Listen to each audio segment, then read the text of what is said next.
Bonjour. Alors j'aimerais aujourd'hui vous parler du syndrome du jumeau perdu.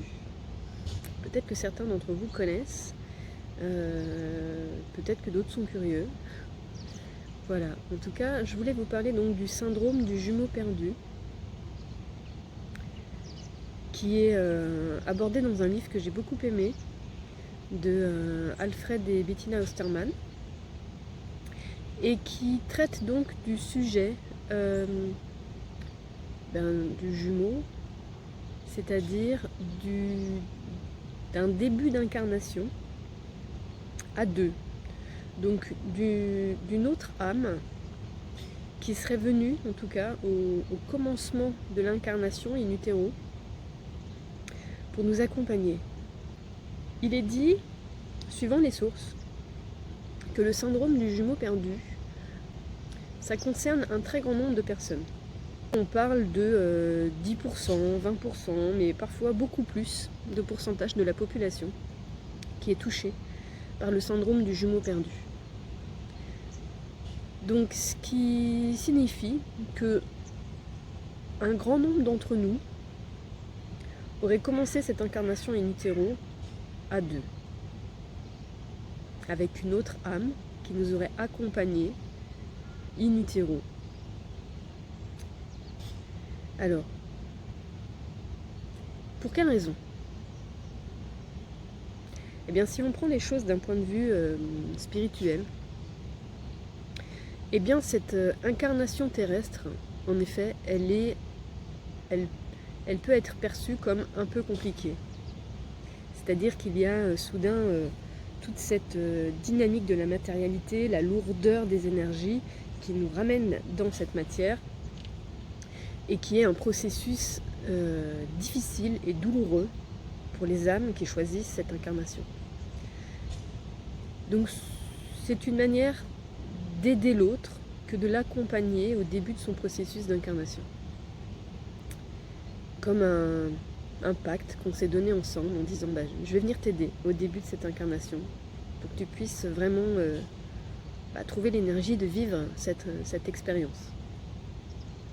Et puis, au bout d'un temps, eh bien, cette âme repart sur des pans plus subtils. Parce qu'elle nous a aidés, elle a rempli sa mission de nous aider pour nous accompagner dans ce processus d'incarnation. Évidemment, pour le fœtus, pour l'individu en devenir qui a vécu cette expérience, eh bien, ça laisse des traces, ça laisse une empreinte. Parce qu'il y a une certaine osmose dans ce deux. Il y a cette énergie, mémoire de la source, dans ce deux. Et puis soudain, il y a une des deux âmes qui s'en va.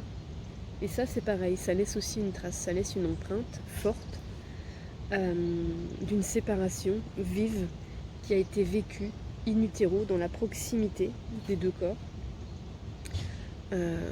Et plus la durée d'incarnation à deux va être longue, et plus évidemment l'empreinte qui va rester sur la personne qui l'a vécue va être vive.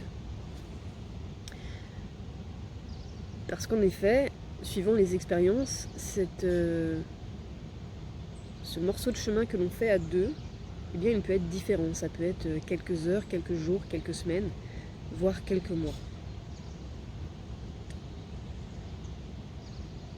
Évidemment, ça correspond aussi tout à fait au choix d'incarnation, aux expériences de vie que l'on a choisi de vivre dans cette vie-ci.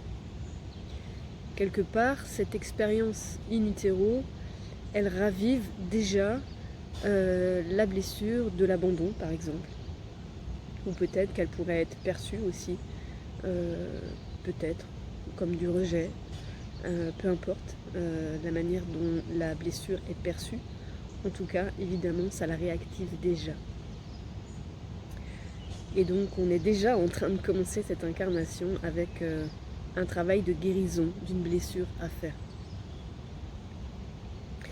Alors, ce qui peut expliquer aussi, quand on a vécu une expérience in utero comme ça de jumeaux, ce qui peut expliquer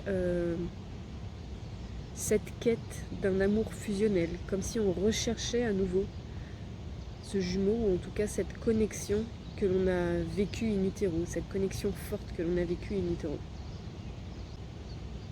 Donc ça peut donner des personnes qui se mettent en quête de l'âme sœur, de son double, celui qui viendrait le compléter de manière parfaite, des envies d'amitié forte à deux. Ça laisse aussi parfois des traces d'autres comportements comme le fait de voyager beaucoup ou le fait d'avoir une multitude d'expériences professionnelles, comme si finalement à travers ces comportements-là, eh bien, on recherchait son jumeau, on recherchait la mémoire de ce jumeau qui a vécu avec nous pendant un certain laps de temps in utero. Il peut y avoir aussi d'autres comportements comme le fait d'acheter des choses en double. Voilà, tout ça c'est évidemment inconscient, mais ça vient quand même mettre en lumière le fait qu'il est possible qu'il y ait une trace d'un jumeau in utero. Alors il peut y avoir différentes manières de travailler cette expérience pour la guérir, pour la nettoyer, pour mieux vivre avec. Déjà, ça peut être le fait de mettre de la conscience dessus, par exemple en écoutant simplement cette vidéo. Soudain, il peut y avoir des prises de conscience qui se font ou un impact émotionnel qui vient réagir chez vous. Et puis, ça peut être aussi par le rêve éveillé, par l'hypnose, par la constellation familiale, par des soins énergétiques. Peu importe la manière, c'est à chacun de trouver la manière qui lui convient le mieux. Et puis ça peut être aussi une combinaison de différentes approches pour vous aider à faire la paix avec cette expérience, pour vous aider, si c'est nécessaire, à faire le deuil de ce jumeau perdu. C'est souvent l'intensité de nos émotions qui nous permet de savoir où on en est par rapport à une expérience. Est-ce qu'on est encore en colère, triste, ou est-ce qu'on est vraiment apaisé, serein, de pouvoir en parler de manière tout à fait posée? Et ce sont des sujets qui sont arrivés parfois en consultation, alors qu'on ne s'y attendait pas forcément, mais étant donné la tournure du partage, des mots exprimés par la personne que je recevais, et surtout de l'impact émotionnel que cette idée avait eu chez la personne, on peut déjà commencer un travail d'acceptation et ce travail de deuil pour mieux s'accueillir soi et mieux vivre avec, travailler et avancer vers plus de paix et de sérénité dans son quotidien. Alors j'espère que cette vidéo vous aura permis d'éclairer un peu ce syndrome du jumeau perdu, de mettre un peu plus de conscience dessus. Si ça résonne pour vous et que vous avez envie d'aller plus loin à titre personnel et individuel, n'hésitez pas, évidemment, en consultation, que ce soit en présentiel ou à distance, c'est des choses qui peuvent être abordées. Je vous souhaite une belle journée et je vous souhaite tout plein de bonheur. À tout bientôt.